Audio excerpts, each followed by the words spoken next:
Ladies and gentlemen, welcome to the Extraordinary Family Life Podcast. We are your hosts, Greg and Rachel Denning. Today, we got a very specific and awesome question that we're going to answer. Yes. Should I just start by reading it? Read it. Okay. This comes from one of our coaching clients. It's in the 28-day challenge where every week we meet live for coaching and they ask questions, but they also have text access. So this one was texted in.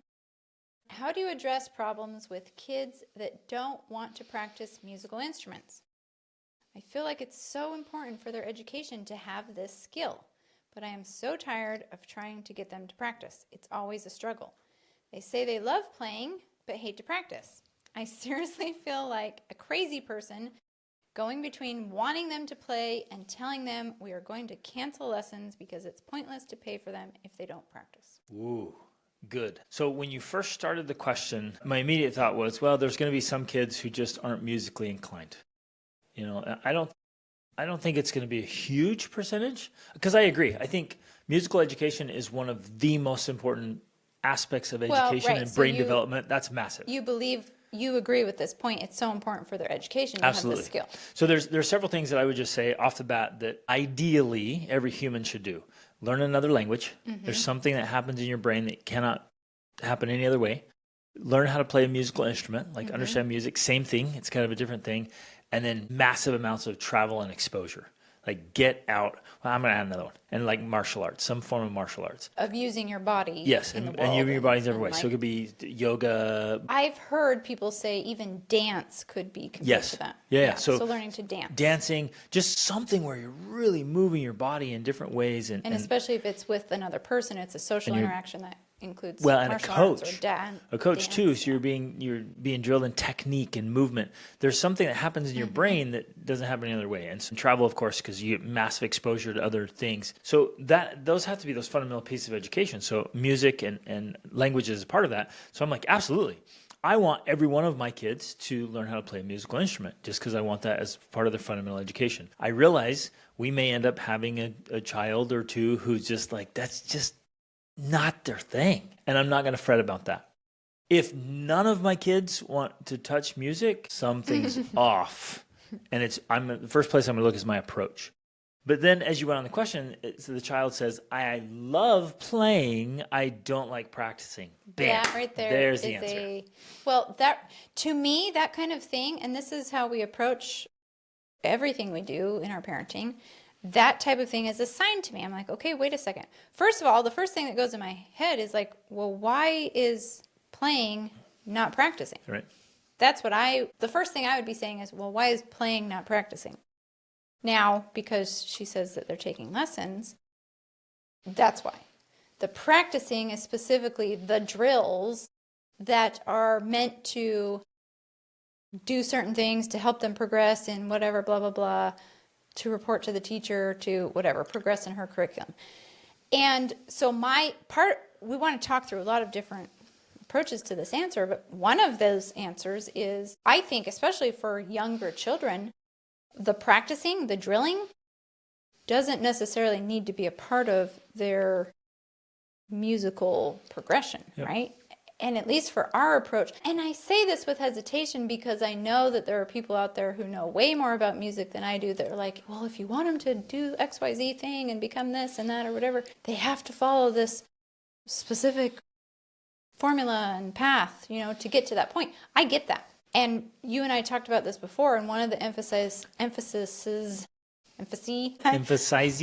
we want to make in this episode is that at least when it has come to our approach to music, yes, one, we definitely want our children to learn, but two, we're not trying to make them into some virtuoso, like some concert pianist or violinist or whatever. That's not our goal. Our goal is for educational purposes, and if we have to sacrifice our relationship with our child in order for them to get to a certain level in music playing, that's not worth it. That's where we draw a line. Like, it's not worth it for us to sacrifice the one-on-one relationship we have with our child because we have a constant battle over practicing drills. Yep. Right? So there are very few people who have the capacity, the drive, the desire to become one of the best in the world, to chase that. And even then, in most cases, there's an exchange rate. There's an opportunity cost that's massive. And a lot of people who chase greatness in one thing, they sacrifice so many other things. And very often, you either talk to them or read about their lives or kind of see what's going on. They sacrifice relationships. They sacrifice their own mental and emotional well-being.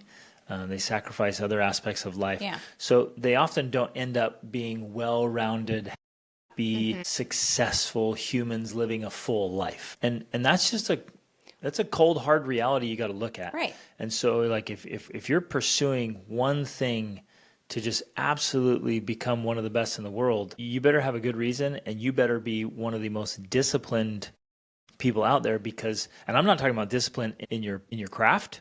I'm talking about discipline in keeping a well-rounded life and staying mentally and emotionally healthy. Right. Well, so our approach has always been focusing on the well-rounded life, which to us includes music. Not that music is Life. right? That music is the most important thing. And like you were saying, and I have read a lot of books about certain geniuses and people that were very good at their craft, including Mozart, including, if you want to use Tiger Woods in golf or whatever. And they were people who, one, had a parent who was already skilled at that thing. Right, so that's one key. But two, they suffered mentally and emotionally, and they had not great relationships with their parents because they were pushed so hard. Or in many cases, not great relationships with anyone, like Michael Jordan and others. Right. I mean, there's so many examples out there. It's like, you became the best, but at what cost? That was too much. So part of the answer to this question is like, well, really, what is your goal? You want them to play an instrument, great. But if you're following the drills and the practices and the lessons, that's more to produce that long-term outcome of having them be really great at it, like they're going to be performing. But for me, music has always been there as like something that just makes our life better. It's something that makes life more enjoyable and fun. Like it's fun when my son plays the guitar and we sing and, we just have that as a part of it. He doesn't have to be the best at it. They just get together and play and sing, and it's amazing. That's the pure enjoyment of it. They don't have to be the best, and they don't have to be doing their practice drills, for that to happen, because that happens naturally and organically. That, to me, is the point and the purpose. So if you're facing this situation where they love to play but they hate to practice, let them play. We'll encourage the playing. Yeah. And if they don't want to, quote-unquote, practice because it means doing certain drills that are boring them to death, especially while they're young, and I say it while they're young, unless their goal is to become, some sort of performer, that's not necessary. It's like saying, every single person should do a certain level of math. Well, no, only if you're going to be pursuing math as a career. That's when you need that sort of training. Otherwise, to me, it's not necessary. Our children have taken very few music lessons. Most of what they've learned to do, and they're not like performers, but they have a pretty good skill in it. They've taught themselves by learning to play the songs they wanted to play that were interesting to them, right? And that's important to point out. Like they can't play the very complex, difficult classical pieces. Right. They can't. They can't. So if you're here's what I was going to say. If your desires for your kid, I'm like, well, wait a minute. Why are you setting goals for your kid? Right. That's different. If your child wants to play those difficult classical pieces and really become proficient and good on that, then they will. Well, and letting them love the play and the journey will naturally, they'll start practicing more because they want to become better. Exactly. So let up on trying to force them and push the practice, or get a different teacher, a different strategy towards practice. Have practice sessions look different so that it's more enjoyable, more attractive. Well, my strategy would be, from a young age, I would be exposing them to music. I would be encouraging it. I also want to add that I would be modeling it. Like, I remember very specific when my children were young, I'm like, I want them to learn to play the piano. I want them to learn to play instruments. And so what I did is I started learning the piano. I started teaching myself piano with the Suzuki method. That's how I started their musical journey. And they loved it. And because they saw me doing it and they saw me practicing, then they were more interested in playing. Now, they did not pursue the Suzuki method because they thought it was boring. It was more like I was practicing the little drills. I saw the reasoning behind that. To me, I understood this is what I need to do to learn, to progress in this way. But for them, I just encourage them to play with music, like literally play. It's meant to be fun. And that fosters that love of learning, the love of music, which then as they get older, if they want to progress, I would even say, like my now 17-year-old, it's only been within the last year or so that she has, of her own accord, said, you know what, I really want to learn how to read music. Because to this point, she knows how to play all kinds of things, like from memory, and it's beautiful. She still doesn't know how to read music. But on her own, she decided she was going to teach herself how to read music because she's ready to progress in other ways that she wasn't interested before. Right. So that would be my approach. They is to bump up foster, against their own limitations, exactly. and then they want to practice Exactly. overcome the limitation. Right. And we have 3 teens at home right now, and they all practice piano on their own. Yeah. We don't tell them they have to do it. Like they just sit down at the piano, and I hear them just practicing again and again and again, trying to get through a song they want to play. Yeah. Their attraction is usually a certain song, and they'll pick a song because it's awesome. They really like it, and they get in there like, wow, this is difficult. It's hard to play this part, and so they practice it and practice it and practice it till they get through it. Which I know that from a traditional classical musical approach, everything about that is wrong. Yep. You need to start at the beginning. You need to learn the notes and the scales and this and that and the blah, blah, blah. And because we are unconventional, we never...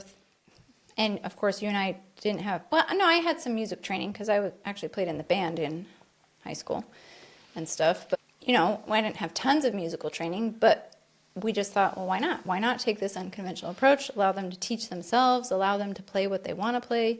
Because they inherently come up against their own limitations, and then they are driven through their own motivation to want to learn to grow past those. So our two boys play the guitar, and they both play pretty well. Obviously, they're not on this path to becoming professional musicians, and I don't think they want that. That they want to be able to play music and have music be a beautiful part of our lives, and they're getting the benefits that we want. Now, for some of you who have different goals or targets or perspectives around music, that's going to look different, and you might look at what we're talking about and be like, that's unacceptable. It's mediocre in music. And okay, great. But then we need to talk through, like, what is it costing you? What is it costing your child?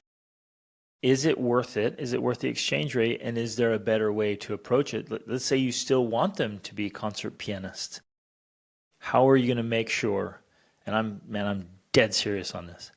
How are you going to make sure that their overall well-being, mental, emotional, physical, spiritual, social well-being is completely intact when they get there, and that your relationship with them is amazing when they get there? And if any of those things gets compromised along the way, you either have to try a different strategy or let go of that target. Because at least to me, that's not worth it. I remember reading a book several years ago.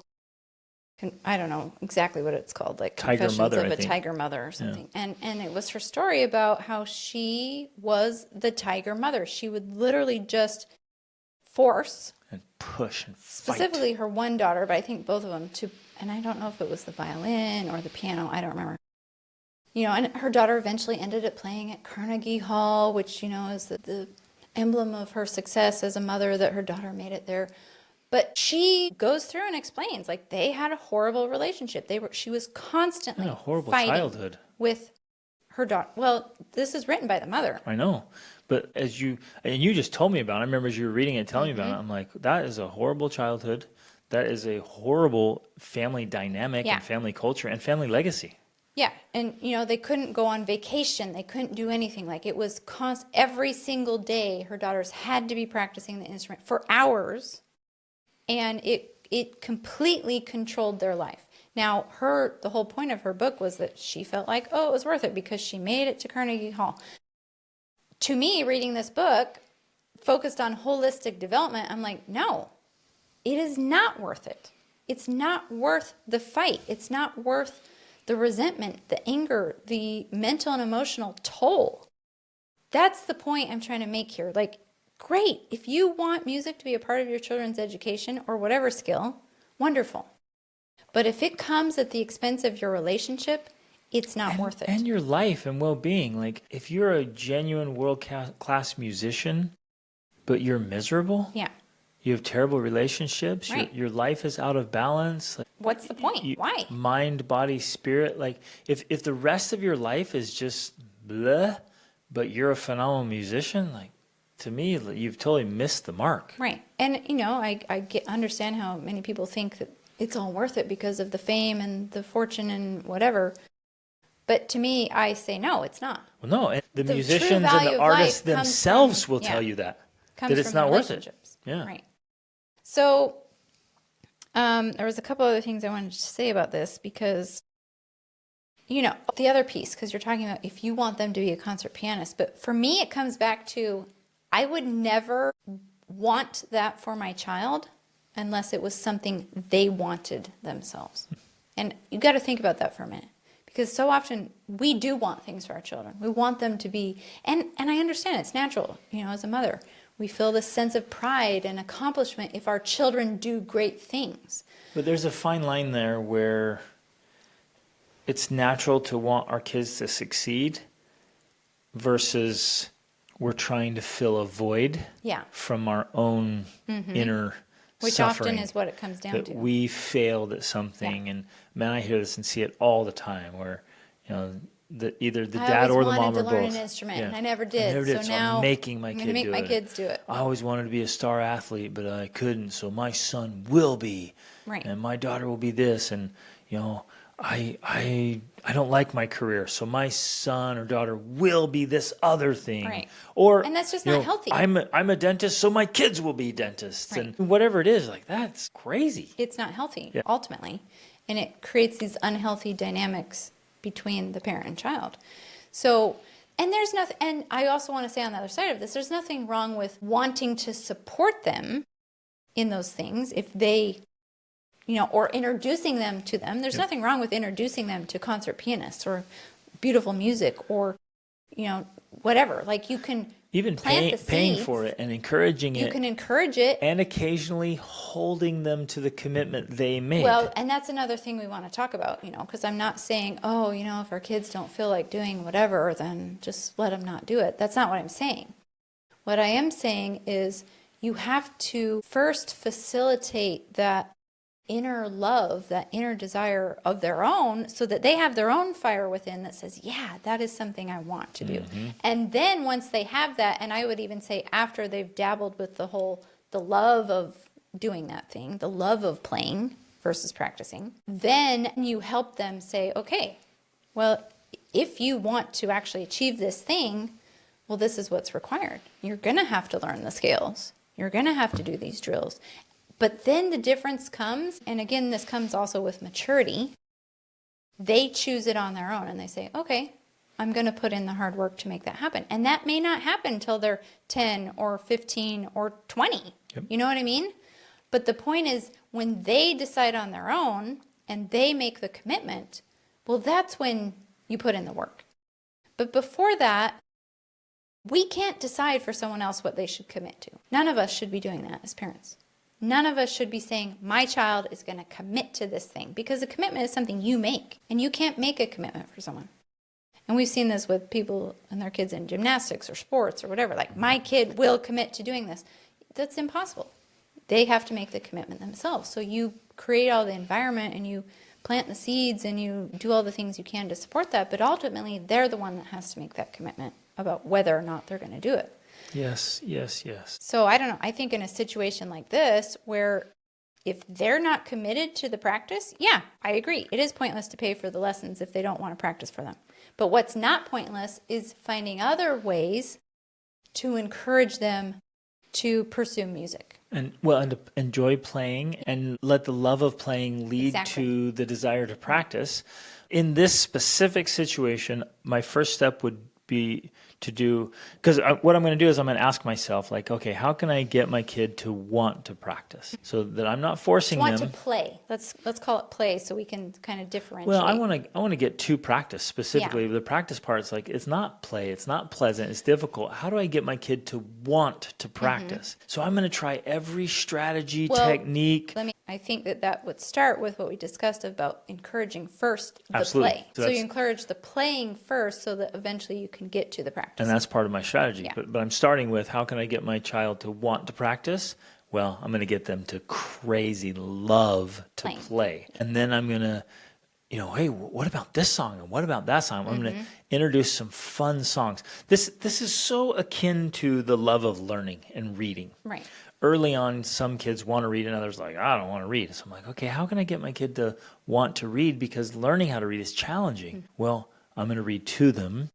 And then when they start reading their books, I'm going to get books that are at their level or just above their level. And I'm going to make sure I choose books that are off the charts. That they love. So they go, I love reading. I love books. This is awesome.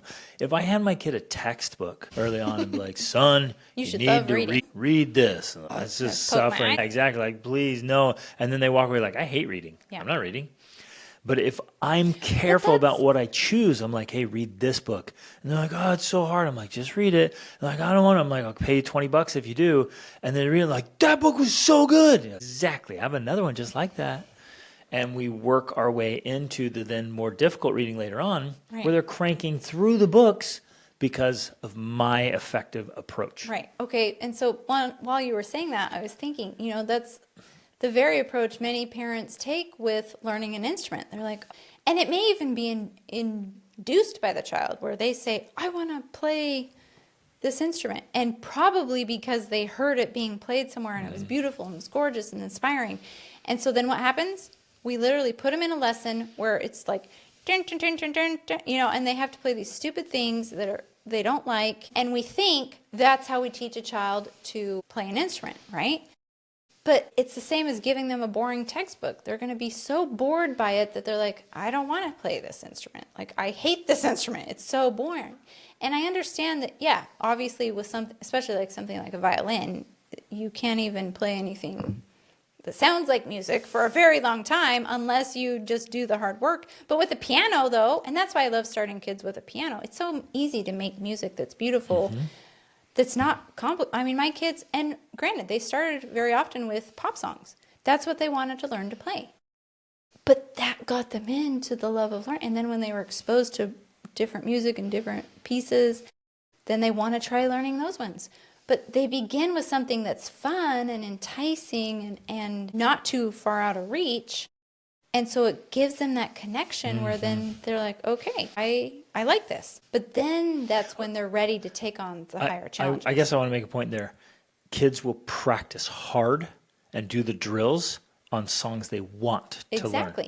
No, And so it's they have true. to want it. So if a child comes to me and I'm like, I think you should work on this classical piece. And they're like, Ugh. Of course, it's going to be like pulling teeth to get them to practice. So at some point they will get to the classical piece.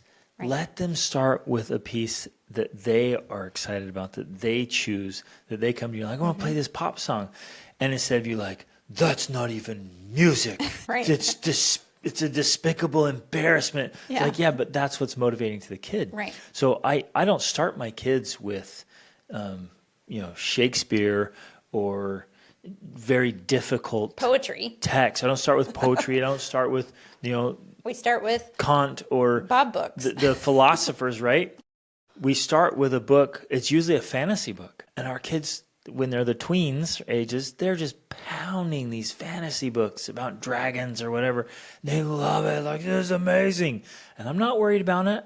I'm not sitting there thinking, why aren't you reading War and Peace and Madame Bovary and Les Mis and the Confessions of Jean-Jacques Rousseau? We're all I'm not sitting sitting right here like, duh, child, you'll never be educated if you keep reading fantasy books.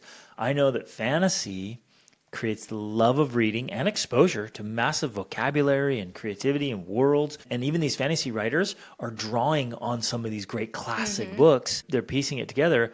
And I know eventually, I know where I'm leading these kids to the Yeah. great classic library. And so we'll get there. Right, exactly. Yeah, so you have to think of it as a long game. Now, I do want to throw in a few specific strategies because I know even with that framework in place, there's still, because I've had these kids, there are still kids who will be completely resistant to learning an instrument. They'll just be like, no, I'm not interested at all. There's nothing I want to learn how to play. And so I have had to use some specific strategies to encourage that development, right? That pursuit of learning to play an instrument. And for me, I think something that has worked very well is specifically this approach where we call it consumption versus creation, where our children are required to spend some time creating things before they can consume things. In this case, pop music. My children like pop music, and of course now we've had 5 teenagers, and teenagers love pop music, and so our younger kids love pop music. But we have a rule that you're not allowed, and this started with my older kids, you're not allowed to listen to pop music. Every single morning, not every single morning, most mornings we put on a classical music playlist. It's something that I curated, and it's just a part of our morning routine. We put it on and we listen to it. Just the best of the best. My when we first started favorite. And still some of them. But they love it now. I know they love it, but they will still sometimes. I think just because, that's the nature of teenagers. They'll kind of be like, oh, we're listening to the classic, but they love it. They enjoy it, and it's becoming a part of their exposure to music and to, different genres. That's my job. I feel like that's my role. That's what I have control over. So that's kind of one of our rules. In the morning, we don't listen to pop music or other things. We listen to the classics. So we put the classics on, but then at another time during the day, they don't listen to it while they're studying or whatever. But if they want to listen to pop music, they are required to spend some time creating before they consume. Creating music before they can consume music. So they will practice whatever instrument of choice, generally the piano. And then I will, especially when I'm trying to encourage this development. Now he listens to tons of pop music, and he also plays tons of guitar music. He does both. I don't control them. But for my 14-year-old or my 10-year-old, I'm still controlling that, where I'm saying, okay, you can listen to however much time of pop music as you spent creating music on the piano, right? I love that. Now I'm able to do that because I control access to their devices. They don't have access to the music. They have to come to me to get it. And so I can say, how much time did you spend on the piano? And again, there's freedom there where they can practice whatever they want. I'm not making them do specific drills, but the point is that they spend time learning about what it is they want to learn, watching the song on YouTube, maybe watching the tutorial, and then learning it and practicing it before they're allowed to consume musical content. Love it. So that's one strategy that I have used to just essentially encouraging the play of music, that love of learning of music, because otherwise it is easy to just listen to music all the time and never want to create it. Yeah. But it encourages them to participate in the creation of music. Another strategy would be just have a conversation when they're in a good state, when they're excited about music. Like, I love playing. Awesome. Hey, do you want to still keep taking lessons then? Because you love it so much? And they're like, yes, I do. I was like, okay, well, the lessons cost this much. And in order to make the lessons worth it, like, you got to practice what the teacher teaches you. Are you willing to do that? And in that moment, they're going to be like, yes. And I'm like, okay, let's set up some standards. Let's set up some expectations. And I would talk through it with them. Like, hey, if I pay for this, then how much are you willing to practice? And they'll come up with something. Let them choose. Like, oh, I'll do 30 minutes a day, 4 days a week or something, or 5 days a week. Okay, great. And what happens if you don't stick to that? And then come up with a consequence there, so it's a natural consequence. So they choose, like, yes, I am telling you, so this is the child saying I'm willing to practice because I want to play, and I'm willing to do this much. And they voluntarily say, yes, I will do that. The point is they're opting in. Exactly. Instead like of they're choosing. You're not I'm telling sending them, you to lessons and you have to do this practice. Then they're like, I'm out. I never agreed to that. Well, and then the other side of that is, because you might be saying, well, my kid would never do that or agree. Well, okay, then that might not be the right approach for them. Yep. And I've had kids like that where I'm like, hey, I'll sign you up for lessons or this. And I'm like, nope. Then with that kid, we don't do that. But instead I will say, okay, well, how do you want to learn an instrument then? Yep. What is it that you want to do? Do you want to get on YouTube? What are you willing to commit to? You want me to sign you up for this online course? Because now they have all kinds of apps and things. I've used Simply Piano before, and like they have all kinds of things for helping kids learn. So there's lots of options. You don't have to just do the traditional teacher, in-person lesson. But the emphasis of what you're talking about is that when a child chooses and says out loud, this is what I want to do, this is what I agree to, there's way more power there than the other way around. When the parent tells the child, you're going to do this, and this is how much you're going to practice, that's when everything becomes a battle. Because they never said it. They never decided. They never committed. The commitment has to come from them. And that's why it has to be the other way around, where they're the ones making the commitment, essentially, by saying what it is they want to do. And that only happens in those moments when they have been inspired. And so I wanted to add to this. We would write that down. If Yeah. for me, I would write it down. We'd Right. both sign it, and I'd put it on the piano and make a little calendar so they can check it off. So it's easy to little track. chart. Oh, yeah, I did my Yeah. 4 or 5 days a week, and make it super easy for them to succeed and reward them when they do. Yeah, Celebrate. but then the other piece to that is that, especially to eliminate the battle, you're not there saying, did you practice? Are you going to practice? Are you practicing? Remember? You literally just leave it. Right. And then once a week or every 2 weeks or whatever, you have an accountability session of like, hey, did you, or maybe every time you have to go pay for the lesson, you say, let me see your chart. Did you check it off? Did you practice? And that's the moment of reckoning there, right? And if they didn't, then you say, oh, well, then maybe you need to pay for the lesson this month. Well, but that's or what I'm not paying for it. Say, or, part of that initial conversation would be, hey, if you don't do this, then that means you're going to pay for your lesson. What's the consequence? Are you going to pay for the lesson? And they're like, well, I don't have any money. I'm like, well, then let's make a deal. If I pay for the lesson and then you don't practice, you've got to earn 20 or 30 bucks back. And here are the chores that I need done in the house or in the car or in the yard that I know you don't like to do, and I don't like to do them either, but that's an exchange on the money. But again, it has to be... And so they opt in. Yeah, it has to be something that they agree to, right? Because again, it's not meant to be parent enforced. It's meant to be this mutual agreement made when they're in a good state. Yep. That's the point. And a natural consequence of like, hey, wait, I can't throw money at the piano teacher and you not like get do benefit your from it. part. Yeah. Because that's just wasting my money. And I know I don't want to waste my money. You don't want to waste my money. So if you don't do that and you're wasteful, then you've got to earn back that money somehow. Yeah. And they're going to be like, okay, I agree to that. We're going to get to a point where they agree. I'm not going to whatever the just force specifics something. look like. Yeah. I'm like, hey, dude, you got to do poop patrol the whole week if you miss practice or whatever it is. But they agree to it and they're aware of it. Like, okay, yeah, I understand that. And then at there's that point, a commitment that comes with you paying for the lessons. Right. Then at that point, as the parent, you're not there to make them do it, just simply to hold them accountable to what they have already said they're going to do. I would gently remind early on, like when they're just getting started, hey, remember to practice, buddy. Remember to practice. And just be gently, just gentle reminders so they get in the habit of it. But I'm not going to be like, hey, you need to practice. Hey, keep practicing. You need to practice. Because then they're not even learning. I'm doing it for them. Right, exactly. There was another thing I was going to mention, but now I forgot it. So. And there it went. So maybe that's it then. Unless it comes to me. Well, I think the same thing is true, like I said, with learning languages. I think that should be a critical part of their education and set up systems like this. I remember. It came back. I just have to start talking and then it'll come back. And then it comes. I was going to talk about exposure because I said this type of thing only works when they are motivated. And you might be thinking, well, how are they going to be motivated to want to do this?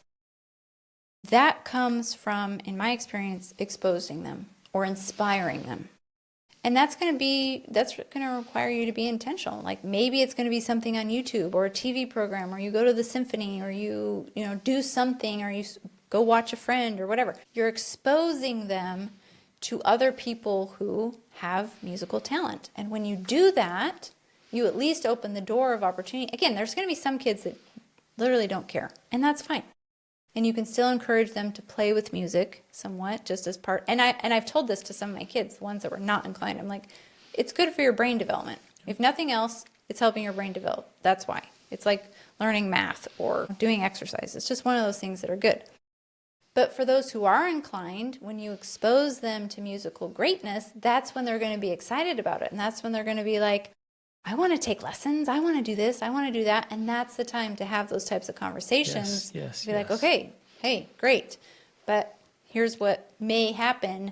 How do we prevent it? Let's make a little agreement here so that we can make sure that we get the most benefit out of pursuing this, right? I think as a general rule, we should be taking our families and exposing them to greatness all over the place. And specifically in music, we should be taking our kids to symphony, orchestra, musicals. We just recently did Phantom. It was here in Lisbon. Awesome. They should be going to concerts, like our favorite concert. We went to Andrea Bocelli. We went to Andre Rieu and his private orchestra. Wow, what a concert. I haven't been there. Yeah. We went in Las Vegas. No, that was also, you're right, yeah, we did. It was unbelievable. Andrew Bocelli there as Las Vegas yep. too. Okay. And so, yeah, that was amazing. Wow. I mean, I'm like, when did you do this? That this is guy, amazing. that guy is just off the charts. And the whole family walked away like, ah! But you can do it in certain movies or certain aspects. Or we met musicians. We went and, Nathan Pacheco is one of our, we went to Josh Groban. Gosh, it was so good. But Nathan Pacheco, and we got to meet him, and the kids got to meet him. And I mean, it was powerful for them, and they were so inspired. And so they want to sing, and they want to play. And he's singing in multiple languages. And anyways, it was very inspiring to be up close with real talent. And then expanding on the idea of the classical playlist that we have, we also have the playlist of all these types of artists as well. And that's part of what we see our role is. It's so easy to just listen to trendy pop music. And that's the default for most people. And that's great. But I've always seen my role, especially in educating them, is to like, how can I bring in more of this music simply so that they are exposed to it? Yep. You know, not that it's going to become their favorite per se, or they're going to listen to it on their own. I don't care about that. They will. When they get older, especially, they will. And what I'm always is constantly, they put on their pop, and I sing along. We play for a little bit, and I'm always like, put some good music on. They're like, this is good music. No, put some good music on. And they know what that means now. Yeah. They turn on some Pavarotti or Bocelli or whatever. They know. And then they pull up these great songs. I'm like, yeah, this is the good stuff. And they like it. Right. And the musicals. You know, we listen to Les Mis. Anyways, there's power there, and we're just keep setting the standard of like, here's what this is beautiful part of our lives. And we want to integrate it into our lives. Right.